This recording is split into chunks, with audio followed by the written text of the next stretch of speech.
The body no longer reacted as before. It didn't hurt sharply, it didn't scream, it just felt heavy. Every movement came with a delay, as if it were necessary to ask permission from the muscles before any simple gesture. Lifting the head required calculation. Standing required decision. The fatigue wasn't fleeting. It had settled there months ago, maybe longer. There was no clear before to compare it to. Hunger had ceased to be a noisy urgency. It had become a constant, almost discrete background noise. A low, continuous tightness that taught the body to function with less force, less expectation, less hope of relief. The stomach learned to be quiet, to complain only when truly necessary, and even then, in silence. Over time, the body adjusts, not because it wants to, but because it needs to. It learns not to ask for too much. It learns that wanting can be dangerous. It learns that expecting something good often brings punishment. Hunger, when it lasts a long time, teaches, not for complete survival, but for a restraint. Nothing came without a cost. Nothing offered was simple. Everything needed to be observed before being accepted. A gesture out of place. A different object. A prolonged look. Anything could mean risk, even what seemed harmless. Especially what seemed harmless. There was a silence that wasn't an absence of sound. It was a vigilant presence, an attentive, heavy silence that spread through the space and settled within the chest. In this silence, even breathing had to be measured. Breathing too deeply could attract attention. Moving too quickly, too. Eating then was always a calculated act. The weak body did not forget. It remembered every mistake made, every misinterpreted movement, every attempt to trust that ended badly. The memory wasn't just in its head. It was in the hands that trembled before touching something new. It was in the throat that closed before swallowing. It was in the eyes that sought permission even when no one said anything. Eating was never just about eating. Eating meant exposure. It meant accepting something that came from the outside, and everything that came from the outside needed to be examined, questioned, mentally tested before reaching the mouth. The body knew this. The mind confirmed it. The rule was simple. Nothing is safe until proven otherwise, and proving otherwise could be costly. Time didn't pass as it once did. It accumulated. Each day seemed like a repetition of the previous one, but the body felt the weight of this repetition adding up. There were no major events, no visible changes, just the constant maintenance of a borderline state, a fragile balance between continuing to function and not collapsing completely. Expectations were low out of necessity. Expecting little was a form of protection. The body understood this better than any conscious thought. Don't create images. Don't anticipate relief. Don't imagine satiety. Imagination, when unleashed, weakens resistance. And there, resisting was more important than feeling. Silence followed, sometimes interrupted by distant sounds, sometimes not. But even when there was noise, the silence remained within. A silence that observed everything, that evaluated everything, that reminded all the time that being alive did not mean being safe. In that state, the body wasn't seeking comfort. It was only seeking to keep going, one step after another, one day after another, without asking questions that wouldn't have answers, without creating expectations that could be used against it. Nothing there invited rest, not even when sitting down, not even when closing one's eyes. The body rested just enough to avoid falling, and that was enough. It had to be enough. That's how life was lived in that place, constantly alert, in learned silence. With a weak body, accustomed to functioning with less, hunger didn't arrive all at once. It spread gradually, taking up space like something that doesn't ask permission. At first, there was still comparison. Memories of other mornings, other times, other smells. Then that too went away. Only the present sensation remained, repeated, insistent, but controlled. The body learned to measure. Each crumb took on its own value. Not symbolic value, but practical value. An extra piece could mean spending the afternoon standing. A piece less could mean sitting down before it was time. Eating ceased to be a natural act and became a calculation. How much to chew, how much to save, how much to swallow now, and how much to try to forget later. The fear of desire grew alongside the hunger. Desiring too much weakened one. It created images that the body couldn't sustain. Imagination, when it escaped, brought extra weight. Thinking about satiety made the stomach ache more. So desire was gradually reduced, trimmed, until it fit within what was possible. Desiring little was a way to survive. The idea of being satiated began to seem strange, almost unreal, something that existed in another time, for other people. Satiety, when it came, was short-lived, fragile. It wasn't trusted. The body knew that this relief wouldn't last, so it didn't relax. It didn't surrender. It remained vigilant even while eating. Gradually, the body was trained for a specific function: to stay alive, not to feel pleasure, not to seek comfort, just to keep going. The senses adjusted to this. The sense of taste became simple, the stomach restrained, the mind narrow. Everything that didn't directly help to get through the day was left aside. There was a silent rhythm to this adaptation. Eat little, wait a long time, repeat. Eat little, wait a long time, repeat. Repetition didn't bring security. It brought habit, and habit, there, was a form of protection. The body remained within known limits so as not to draw attention, to avoid making mistakes, to avoid paying for a mistake. Trust required energy, energy that no longer existed. Trust meant relaxing vigilance for a few seconds, and those seconds could be costly. So distrust became the norm, not as a conscious choice, but as an automatic response. The body reacted before any thought could even form. Over time, even hunger lost some of its voice. It remained there, constant, but quieter. The body understood that shouting was useless, that complaining changed nothing. So it learned to endure, to move on, to function even incomplete. It was a hunger that taught limits, that shaped behavior, that reorganized priorities. There was no room for excess, neither of food nor of emotion. Everything needed to fit within a body trained to survive, not to feel pleasure. Nothing in that place arrived without warning. Even when it seemed to appear out of nowhere, there was always a sign beforehand. A different movement, a sound that wasn't part of the routine, an object that wasn't usually there. The body perceived these changes before the mind understood what they were. This time, it was the smell. Not strong, not obvious, just different. A smell that didn't match the environment, that didn't belong in that dry, worn, predictable space. The body reacted immediately, stiffening. New smells meant new things, and new things rarely came to make things easier. The food wasn't what I expected. It didn't have the usual shape. It wasn't the familiar color. There was something about it that didn't fit the logic I had built up over time.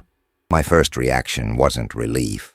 It was suspicion, an almost automatic distrust that rose from my stomach to my chest before any organized thought could take place. Abundance has always been a bad sign. Where there was too much, there was error. Where there was generous offering, there was a trap. The body learned this early on. It learned by observing, waiting, seeing what happened to those who accepted too quickly. Abundance in that context was not a promise. It was a warning. Accepting meant exposing oneself. It meant admitting that something could be different, and that idea in itself was already dangerous. The fear wasn't just of feeling unwell or being punished afterward. It was the deeper fear of misreading the situation, of misinterpreting a gesture, of trusting at the wrong moment. The hand wouldn't move on its own. It remained suspended for a moment longer than usual, a time during which the body listened to its surroundings. It searched for signs, a look that betrayed disapproval, a sound that announced order. Nothing came, and that didn't reassure. It made everything more tense. Eating only when permitted had become an unwritten rule. Even without explicit orders, the body waited. It waited because it had learned that initiative was rarely rewarded. It waited because obedience there was not a virtue. It was strategy. The food remained there, present, visible, but untouched. Its mere existence created an internal conflict. Hunger recognized it. The body desired it, but memory held back. Each second of waiting seemed to confirm that something was out of place. And when something was out of place, extra care was needed. There was no rush. No one was giving orders. No one was forbidding anything. The silence remained. And that silence, once again, weighed more than any order spoken aloud. The wait stretched on longer than seemed necessary. There was no clear sign of permission, nor of refusal. Only time passing, thick, difficult to traverse. The body remained motionless, not out of conscious obedience, but out of habit. A habit built by force, repeated so many times that it no longer needed command. Before the first gesture, there was an interval filled with thoughts that wouldn't organize themselves. The hand was still close, but didn't touch. The eyes didn't linger on the food for long. Looking too long could be interpreted as desire. Desire could be seen as a challenge. So the gaze would wander, return, wander again. Other bodies around them repeated the same behavior. Small, restrained movements, adjusted breaths, quick glances exchanged without words. There was no conversation. There were no questions. Just a silent confirmation that they all felt the same thing. The tension didn't need to be explained. It was there, shared. Showing emotion was risky. Joy drew attention. Anxiety, too. Even fear needed to be controlled. The body remained neutral on the outside, while inside every second was carefully weighed. Neutrality was a learned mask, a way of not standing out. The silence was uncomfortable. It didn't bring calm. It amplified every doubt. If there were a clear order, the body would know how to react. Order delimits. Silence expands. Within it fit all possibilities, including the worst. There was a constant fear that all of that could be taken away suddenly. A brusque gesture, a change of mood, a belated command. The waiting in this context was not passive. It was vigilant. The body remained ready to withdraw its hand, to retreat, to deny any intention that could be misinterpreted. Nothing was happening, and that prolonged the tension. The food was still there. The silence remained untouched. Time seemed to be watching too, as if waiting for someone to make a mistake. Each additional second reinforced the feeling that this couldn't be simple. If it were allowed, it would have already been said. If it were forbidden, it would have already been taken away. This lack of response was the greatest burden. The body knew how to handle harsh orders. It had learned to endure shouts, commands, punishments. But silence demanded something else. It demanded constant reading. It demanded intuition. It demanded an effort that the tired body was no longer sure it could maintain for much longer. Still, nobody moved, because in that place, moving without certainty was always more dangerous than remaining still. The first contact didn't happen by clear decision. The hand moved before the mind could organize a reason. It was a small gesture, almost imperceptible, as if the body had moved forward to test what still seemed dangerous. The touch was light, quick, just enough to confirm that it was real. The taste came soon after, not forcefully, not as an immediate impact, but as something too recognizable to ignore. The body knew before any thought. It knew because it remembered. It remembered a sensation that hadn't been felt in a long time. A taste that didn't belong to the harsh, predictable routine. A taste that shouldn't be there. The reaction was instantaneous and at the same time, delayed. Instantaneous in the body, delayed in consciousness. The stomach responded first, then the throat, then the chest. The whole body seemed to reorganize itself around that unexpected sensation, as if something old had been awakened without warning. There was no conscious choice to continue. The chewing happened on its own. Swallowing followed. There was no calculation at that moment. There was no strategy. The self-control, so carefully trained, yielded for a few seconds. Not out of weakness, but out of recognition. The body recognized it as real food. Body memory took over, not as a clear recollection, but as a diffuse sensation. Something that referred to another time, to another state of the body. A state in which eating did not require constant vigilance. A state in which taste was not accompanied by immediate fear. It was at that point that control completely broke down. Not visibly, not with grand gestures, but internally. Breathing changed. Chest tightened. Eyes burned before any emotion could be identified. Tears welled up unintentionally, without decision, without asking permission. It wasn't loud crying. There was no sound. They were silent tears, almost constrained, as if the body itself was trying to hide them. They didn't come from direct sadness. They came from shock, from the contrast between what was expected and what was actually happening. The body, accustomed to resistance, didn't know how to react to it. The reaction wasn't clear joy. It was confusion. It was a small, internal collapse caused by something too simple to justify such a strong response, and yet inevitable. For a few moments there was no more calculation. There was no reading of the environment. The body was entirely in that gesture, in that taste, in that brief sensation of something that didn't fit with the logic of war learned up to that point. The moment passed, but it didn't end there. It remained in the body, even after the food stopped occupying their hands, even after the silence seemed the same as before.